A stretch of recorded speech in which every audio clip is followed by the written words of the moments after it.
Polavaram project ని కూడా నిర్వీర్యం చేశారు. గతంలో ఎంతో కష్టంతో రాజశేఖర్ గారు ఆ ప్రాజెక్ట్ ఇనిషియేట్ చేశారు.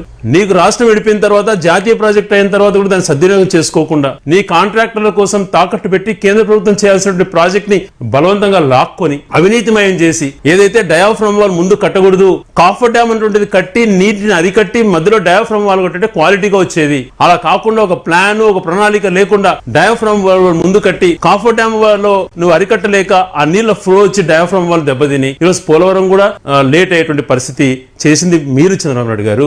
మీ వల్లనే పోలవరం ఇంతవరకు కొద్దిగా ఇదైపోయింది. అది ఇనిషియేట్ చేసింది రాజశేఖర రెడ్డి గారు. తర్వాత జగన్మోహన్ రెడ్డి గారు కూడా దానికి ఒక నిబంధనలు అన్ని ఏదైతే దానికి ఫుల్ ఫ్లెడ్జ్ గా అమౌంట్ రావాలనో కేంద్ర ప్రభుత్వం ద్వారా ఒప్పించి R&R తో కూడా వాళ్ళతో ఒప్పించి జీవో ఇప్పించి దానికి రావాల్సిన అమౌంట్ ని సరిచేసి ఆ ప్రాజెక్ట్ డిజైన్ ని బాగా చేసి స్పిల్వేతో సహా కట్టిన జగన్మోహన్ రెడ్డి గారి పీరియడ్ లో డయాఫ్రమ్ వాల్ ఏదైతే మీ యొక్క అనాలోచిత నిర్ణయం ప్రకారం నష్టం జరిగిందో దాన్ని సరిదిద్దే ప్రయత్నం కూడా చేశారు.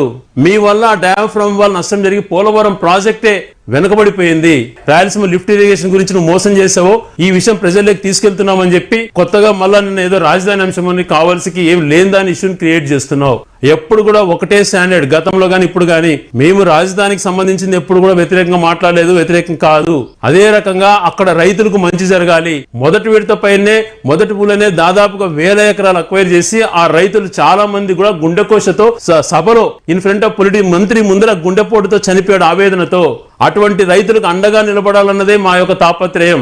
ఆ రైతుల యొక్క మనోభావాలకు వాళ్ళకి సంబంధించి చెప్పినటువంటి నెరవేర్చకుండా రెండో విడత భూసేకరణకు వెళ్ళిపోతున్నావు. అల్టిమేట్ గా ఎట్లైనా కట్టుదాం రాజధాని మంచిగా చేయాలంటున్నదే మా ఆలోచన. కానీ దుర్మార్గంగా రైతులను అన్యాయం చేయొద్దు. ఆ రైతుల పక్షం నిలబాల్సిన బాధ్యత మా పైన ఉంటుంది. అది అమరావతి అయినా అది శ్రీశైలమైనా ఎక్కడైనా కూడా.